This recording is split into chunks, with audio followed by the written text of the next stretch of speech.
बिस्मिल्लाहिर्रहमानिर्रहीम। अस्सलाम वालेकुम। आप देख रहे हैं राजों से भरे चैनल सीक्रेट सीकर उर्दू को। हिंदू मजहबी और मशरती कवानीन की किताब मनुस्मृति के मुताबिक ब्राह्मण सबसे ऊंची जात है, लिहाजा ब्राह्मण दूसरी तमाम जातों से अतियात या टैक्स लेकर मालदार बन सकता है और ब्राह्मण बुरे काम करने के बावजूद काबिल एहतराम है। अछूत, शूदर या निचली जात का कोई शख्स अगर ऊंची जात के लोगों का पेशा इख्तियार करे तो बादशाह पर लाजिम है कि उसका तमाम माल जब्त करके उसको मुल्क बदर करे। गुज़श्ता 4000 सालों से मनुस्मृति के मुताबिक हिंदू माशरा अमल करता हुआ आ रहा है। इसकी असल वजह यह है कि सफाक, हवस के पुजारी और दौलत के लालची ब्राह्मण ये नहीं चाहते कि हिंदुस्तान के असल कदीम बशिंदे यानी दावड़, जिनको बाद में शूदर या छूत कहा गया है, कभी ऊंची जात यानी ब्राह्मण के बराबर मकाम हासिल कर सकें। मनुशास्त्र के मुताबिक हिंदू माशरे में दीवानी और फौजदारी कवानीन वजूद में लाए गए। दिलचस्प बात यह है कि अंग्रेजों के दौरे हुकूमत में भी ब्राह्मणों की कोशिश और ख्वाहिश के मुताबिक दीवानी मामलात में बड़ी हद तक मनुस्मृति के बनाए हुए असूल ही नाफिजुल अमल रहे। अलबत्ता फौजदारी कवानीन काफी हद तक मगरबी दुनिया के असूलों के मुताबिक ढाल दिए गए और कदीम हिंदू रियासतों में निचली जात के हिंदुओं पर बेइंतहा मजालिम ढाए गए। हिंदुस्तान की कदीम रियासतों के ब्राह्मण राजा महाराजा ने निचली जातों के लोगों पर ऐसे ऐसे घटिया और शर्मनाक टैक्स लगाए कि तारीख इंसानियत में उनकी मिसाल नहीं मिलती। जनूबी हिंदुस्तानी रियासत करेला, जो कि एक ब्राह्मण राजा मार्थन वर्मा ने 1729 में त्रावणकोर के नाम से उसकी बुनियाद रखी, उस वक्त इस रियासत में निचली जात के 2 गिरोह मशहूर थे, इजवा और नाडर। राजा मार्थन वर्मा ने इन छोटी जाति के लोगों पर ऐसे ऐसे जालमाना टैक्स लगाए कि जिनको सुनकर ही इंसान की रूह कांप जाती है। इस जमाने में त्रावणकोर हिंदुस्तान की अमीर तरीन रियासतों में शुमार होती थी। इन खजानों का भरना रियासत के अमाल की मेरत शाका का नतीजा न था, बल्कि ये तो उन जालमाना टैक्सेस की वजह से था जो इस रियासत की छोटी जाति की रियाया पर आयद किए गए थे। त्रावणकोर में निचली जात के लोग भारी टैक्स अदा किए बगैर शादी नहीं कर सकते थे। बच्चों को जन्म देने से पहले टैक्स अदा करना पड़ता था, वरना दाई को जच्ची में मदद की इजाजत न होती थी और जच्चा दर्द से तड़पती रहती और कई बार जच्चा की मौत वाक़या हो जाती। शूदर की मौत पर उसकी लाश का क्रियाक्रम करने के लिए टैक्स देना पड़ता। अगर टैक्स न अदा किया जाता तो मुर्दा चाहे बदबू आना शुरू हो जाती, उसका क्रियाक्रम न होता। मुख्तलिफ बीमारियों के इलाज पर भी टैक्स लागू था। शूदर मछेरों की कश्तियों, किसान के हल और छकड़ों पर टैक्स। शूदरों पर धूप और बारिश से बचाव के लिए छतरियां तानने और घरों और दुकानों के सामने छाता लगाने पर भी सरकार को टैक्स देना पड़ता था। मूछ रखने का हक सिर्फ ब्राह्मण को था।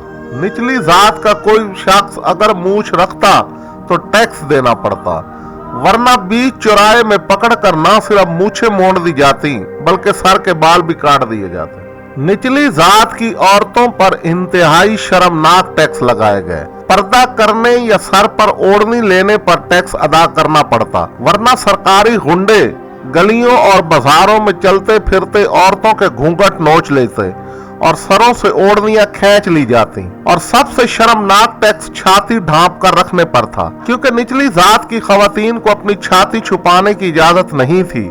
अगर सीना ढांपना चाहे तो टैक्स अदा करें। नीची जात के लोगों की आमदनी थोड़ी होने की वजह से वो टैक्स अदा नहीं कर सकते थे, लिहाजा मजबूरन अपना निचला धड़ ही छुपाना पड़ता और ऊंची जात के हवस परस्त लोग निचली जात की खवातीनों की छातियों पर अपनी नजरें गाड़ लेते, जो उनके मजे का सामान मुहैया करती। नजरों से इज्जत लुटती रहती और ये बर्ताव इन औरतों को बहुत तकलीफ देता।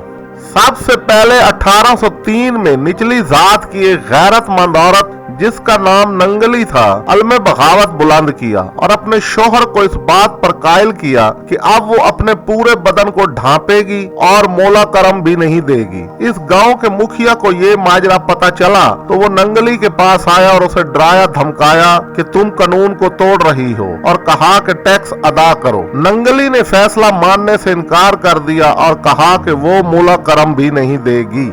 मुखिया या टैक्स इंस्पेक्टर ने इसे 1 महीने का वक्त दिया कि वो मसूल इकट्ठा कर ले, और फिर वो ठीक 1 महीने के बाद मोला करम वसूल करने के लिए दूसरे लोगों के साथ नंगली के घर आया। मुखिया ने इसको कहा कि मोला करम देने के लिए छाती का वजन और साइज देखना पड़ेगा, लिहाजा पहले छाती दिखाओ। नंगली ने छाती यहाँ की, टैक्स इंस्पेक्टर ने छाती को हाथ में पकड़ा और दबोच कर वजन और साइज का अंदाजा लगाया और कहा कि 5000 मोला करम लगेगा, जाओ ले आओ। रवाज के मुताबिक टैक्स केले के पत्ते पर रख कर दिया जाता था। नंगली घर के अंदर गई और अपनी छाती काट कर केले के पत्ते पर रख कर ले आई।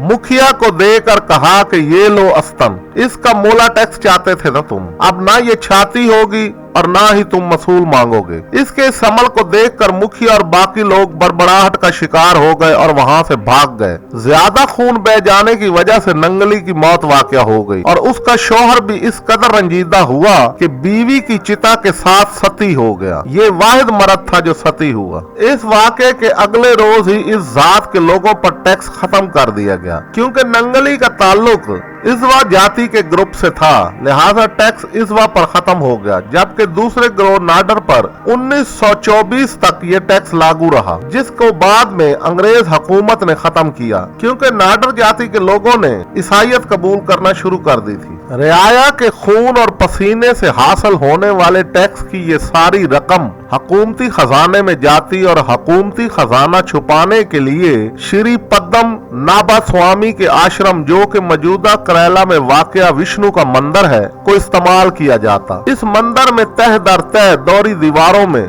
खजाने को इस तरह छुपा कर रखा जाता कि सदियां गुजरने के बाद भी किसी को कानो कान इसकी खबर ना हुई।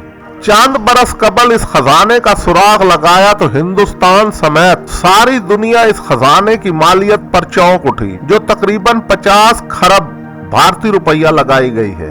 हकीकत तो ये भी है कि ये खजाने कभी किसी के काम नहीं आए, ना आवाम के और ना गरीबों के खून पसीने की कमाई छीन कर खुद खजाना भरने वालों के। करेला में जहां नंगली का वाकया पेश आया, अब इसे मोलाची प्रभु मोला करम बीबी का देश कहा जाता है और नंगली की मूर्ति पर मंदिर कायम किया गया है और वहां के लोग उसकी देवी के रूप में पूजा करते हैं। नाजरीन, ये थी हमारी आज की वीडियो। अगर आपको ये वीडियो पसंद आई हो तो इसे लाइक करें, शेयर करें और कमेंट्स बॉक्स में अपनी कीमती आरा से जरूर हमें आगाह करें। शुक्रिया।